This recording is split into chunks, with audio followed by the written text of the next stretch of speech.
I'm Robin Sealark and welcome to part 3 of our 4-part wave series. Today we'll be working on this Aquamarine wave. We've previously done the blue crash and the yellow wave, and finally next time we're going to be doing that sunset wave over there. Stick around if you're interested in it. Today we're going to be doing a time lapse and I'm going to talk about the process. If you are interested in the originals or prints of these, each is a set of 25 limited edition prints from my archival at-home Giclée printer. They're going to be full size at 16 by 20 inches, and you can check them out on robinsealark.com. I hope you enjoy this video, and I will see you at the end. Here we are at wave number 3. This is my Aquamarine wave. So this one's going to be a little bit harder to talk about. I think it's more of a subtle wave, and so the things I had to do to it were more subtle, but each thing was more important since there was less going on. This is a kind of emeraldy green that I covered the base layer of my canvas board with, doing this in acrylic here before I went on and did do my projection. So I got laid out a couple of these sort of sketchy forms. It's just slight variation in the texture, and the colors are going to be very limited just to greens, blues, and variation in the highlights and shadows. But as you can see right now, it looks very thin, the layers. I'm working actually in oils already for this one. You can tell because I've got my little brush cleaner, my coil cleaner container right in front of my computer there. So at first I just wanted to layer up the thickness of the paint because you can see a lot of the texture of the canvas board at this point, and you can still see just layers of paint that are really watered down acrylic, and it doesn't have any rich thickness to the paint yet, so that does take a while for me to get right. The other issue that I had with this, which you wouldn't necessarily be able to tell right now, but is figuring out the right amount of contrast. Because there is so little color variation, and because this isn't a really formed wave, it is a waveform, but it's really zoomed in, kind of flat, just like zoomed in on what the water looks like without it being a folding wave situation. You can see it here compared to the other waves where those ones weren't finished yet, but they do have more structure and form to them. So here I needed to make sure that the slight color variations was giving enough of understanding of what motion was happening, and I also had to make sure that while the color variations were kind of subtle, that it would stay interesting in contrast enough that you could look at it from close up, far away, from the left of the canvas board, from the right, from straight on, and glare wasn't going to interfere. You'd still have enough interesting color that it could maintain visual interest from all angles. I'm starting to develop up some of the layers of color now and get a little bit more going on in terms of the depth and the contrast, the darkness of the blues and the greens, and I'm just back and forthing it. It's a little tedious sometimes, I'll be honest, but you just have to push things around until they feel right. And this did feel rather sketchy still, so I wanted to figure out how to smooth out some of those light blue areas, but maintain the ripply nature of this water scene. Do you get what I'm saying though? When you look at all of these together, this is really zoomed in on a more flat piece of water. It still shows the way that water moves and light reflects off of it and creates this kind of interesting random patterns, but it's not actually a solid form making a motion that's more dramatic, like how the water's moving. It's a more understated water motion. There's so many ways to capture the way that the water moves. This is what I'm saying about water being interesting. It's got so much patterning. There's so many different ways the colors are going to happen with them. The ways the ripples happen, the ways the waves happen, it's always changing. You could look in one little section and then just minutely over to the next section and it's going to be different from the last, and the day is going to change it, the hour is going to change it, the weather's going to change it. So here I am just working with those colors. I can see that right now it's some combination of too high contrast and too low saturation, and I really wanted the whole thing to feel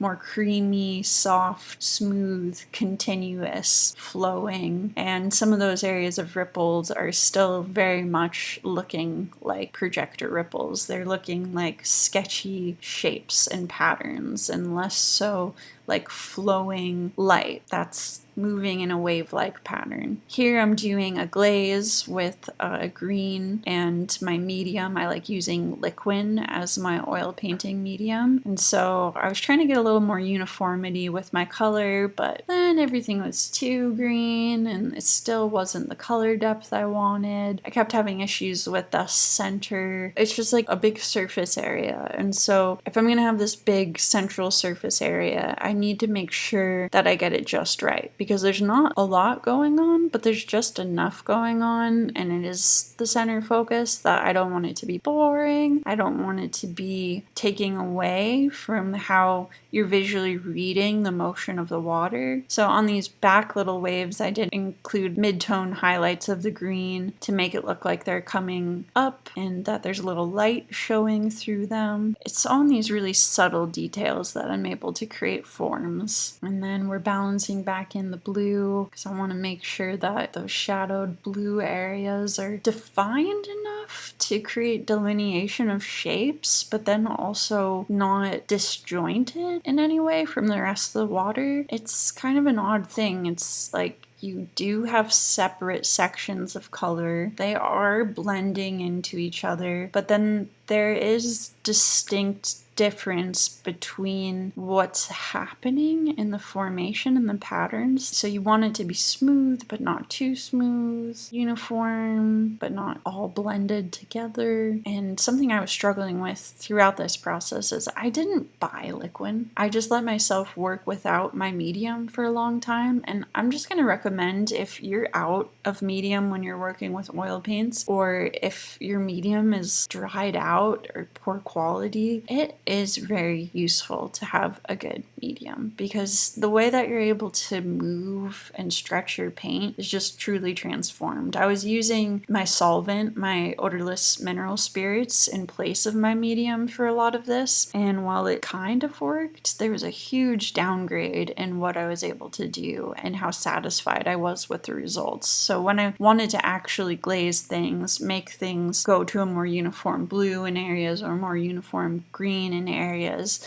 getting a translucent paint color that could sit on top of the previous paint colors and would be oily enough to not just look dried out and lose the color depth and range, that I needed my medium for that. I love liquid. It's just, liquid has always been my favorite. I've tried different mediums. I know other people love different mediums, but liquid is my personal guy. He's it for me. We go way back to college. Okay, it's getting closer at this point. I was starting to like it a bit more. You can see the colors are coming into themselves, and there is the streakiness that shows you ripples and wave formations, but now they're starting to be a little more uniform, and I was happy because I was starting to get the right amount of saturation and punchiness to enjoy the look of this. Because I had been pushing this back and forth so much, there were days where I would think it was basically done, and then I'd get feedback and I would agree with the feedback and realize I needed to keep just pushing it. But you know, that's just the way of art. Sometimes it's these really minute differences, these very subtle things that make the difference, and you just have to sit with the painting until you get it right. I think I messed this one up a little bit yesterday. I thought I was finishing it, but it kind of seems like I did it dirty. Hopefully I don't mess it up more today. I'm gonna try to finish it. Coming into the home stretch here, I glazed in green and blue to punch up the saturation at that very last phase, and made sure that my colors were just where I wanted to before I did a slight pivot. I was watching a show and I saw some water that had this peachy tan color in it, which didn't fully make sense with the artwork I was making, but I decided to include it last minute, and just in a couple spots here you're gonna see me throw in a little unexpected color. But now that you know, you can see it just in a few little spaces, a little surprise, if you will. Thank you for sticking around for part 3 of this series. I hope you enjoyed it. Remember, you can get the original of these or prints at robinsealark.com. If you want to stick around, subscribe. You can see part 4 coming up shortly. And other than that, I'm Robin Sealark on social media. You can find me on Instagram and Patreon. And I will see you in the next one. Bye!